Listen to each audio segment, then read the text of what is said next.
Okay, viewer, welcome to Aneke Television. It is part 2 of our earlier discussion on part 1 of critiquing the 2 years anniversary of the current leadership in Enugu under the able leadership of Governor Dr. Peter Mbah. And as I told you, Barrister Peter Ajah, who is our guest today on the show, is a consultant, that's former consultant, transport at the Federal Capital Territory. And today he's here to do analysis and critiquing what we have in the transport sector in Enugu State for the past 2 years. Back to you now, sir. In the part 1, you actually gave appraisal of the introduction of CNG buses and the rest of them into Enugu.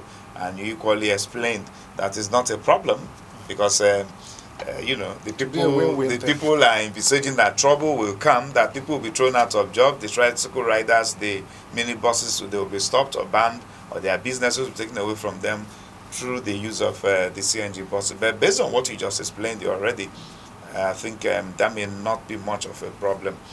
But let's look at the other areas within the transport system. Yes, CNG buses will ply the roads. We understand the government has also introduced Enugu Air, where we now have our own Enugu planes. You know, we have about 3 of the planes on board now. This should be the second state in Nigeria, outside Akwa Ibom, that has the Ibom Air. So, fine, that's air transport. But Barrister Ajah, I don't know. What happened to rail transport? Why are we not looking towards that direction? Well, one would have expected that rail transport should have started off from the day one that this administration came on board. Yeah. Speaking from the residual knowledge I have, I was part of the light rail. I was in Abuja during the President Jonathan's administration, and I was part of that, the construction of the light rail FCT. So for me, I know very, very well that it's a very, very expensive venture. However, I not trying to speculate, but I heard, I think from one of the stations that His Excellency is looking towards bringing rail in not only in Enugu, but a rail that will be owned by Enugu and that will now operate even outside Enugu. It's a very wonderful venture. It will be a very wonderful venture. Rail is a profitable investment, unlike some other investments that are just meant to service the people. But rail gives money. So if going by what His Excellency has said, or what I've heard, that is looking at, building a rail that will operate within Enugu and even outside Enugu. That would be a wonderful thing. A wonderful thing because this will now help him to achieve his aim. He wants to, raise our GDP. So that from with that 4 billion to 30 billion. To 30 billion. So that will give a boost to that ambition. Having said that, rail, thank God, is no longer just within the exclusive legislative list where only the federal government can legislate upon. It is now a concurrent item. It is now an item within the concurrent list. So states can now build rail. So, and I believe, I strongly too, that I'm yet to know what His Excellency Peter Mbah said in his manifesto that he's going to do, and he has not started, either completed or is still working on doing it. So, and I don't think rail will be an exception to that. I believe for him to have made that promise and for him to have made a pronouncement, either through one of his aides or one of his appointees, I believe he's looking towards that direction. One would have thought that maybe the costs of embarking on going to get planes. I'm not against air transport this time, but air transport can only serve the elites. Yes. And not very many of us can afford air transportation. That maybe, just maybe, while the governor was looking at opening up the streets because CNG buses are coming, building terminals, take-off points, exit points, for these CNG buses, he should have looked towards the rail transport and not necessarily the flights. They're going to get airplanes because the cost of getting one aeroplane would have actually have given us, like if you go to Lagos today, we have the blue rail, we have the red rail lines in Lagos. You just talked to us now about that of Abuja. So why are we not looking at rail as among the first things to have been done in transport in the past 2 years? Yes, well, I am not a spokesperson for the government, but Chris, I am saying that rail is not something you start and you conclude immediately. Rail is something that takes, look at light rail of FCT. What the FCT have is about 6 lots. And all through Jonathan's administration up to date, we have not even completed 2 lots. So it's a very expensive project, one. And it is not something you just start and they start running immediately. That 2 lots in FCT has not even gone far.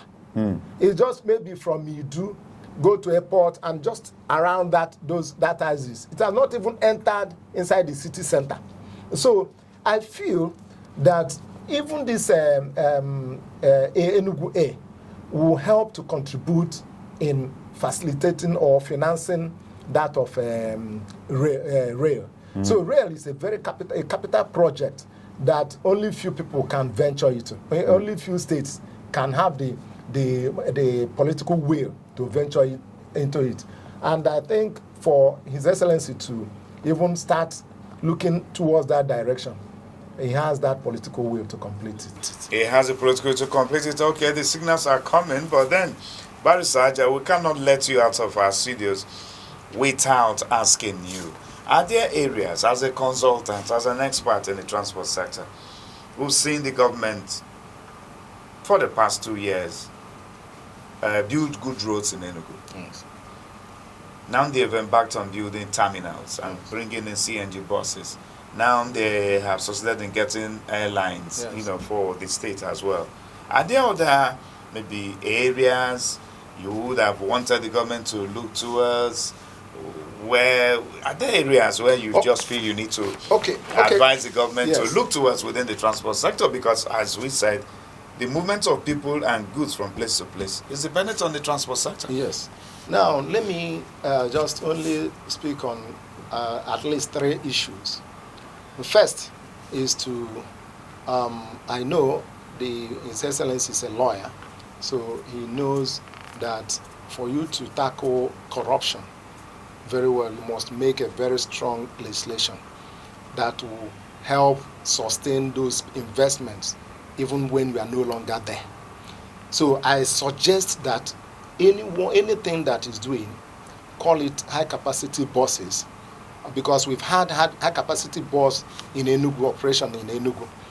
But before now. That was during the Sullivan administration. Sullivan Chime's administration. But I think why it was not sustained, probably because of there was no strong legislation to protect that investment so that corruption won't kill that project. And I think it's corruption that killed that noble project. So let them look at our legislation. Let them make strong laws that will now keep those projects afloat. Then another area that I would also like His Excellency to look at is transportation language is a universal language. It's a universal language. That is why a Chinese who cannot even speak in English can come to Nigeria and drive his vehicle, because there are signs, there are languages, there are certain things, that infrastructure in place that will speak to that Chinese man in the language he will understand. Those road markings, there are some road markings in Enugu that are not properly done. When I see those road markings, I begin to wonder why all these wrong road markings. Where they are supposed to have a broken line, they are putting another line. Where they are not supposed to put a broken line, they are putting broken line. This thing can cause accident. This thing can mislead people into having going into having accident, just as I said. So they should have a trained people to supervise the road markings in Enugu, so that we don't speak languages that will deceive other people. Then I also want the Ministry of Transport to look at the operation of our men.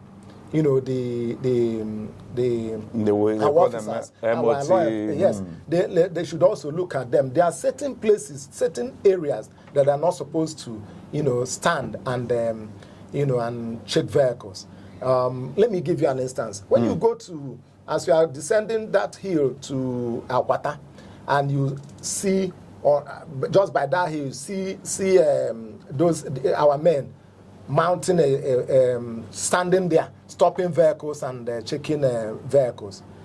When you know that place is very, very dangerous, that vehicles can easily fail, their brake can even lose their brake there, and so much can happen and cause serious havoc. So let them know, those people should know the exact place they are supposed to stand, because the ultimate aim is to serve the public.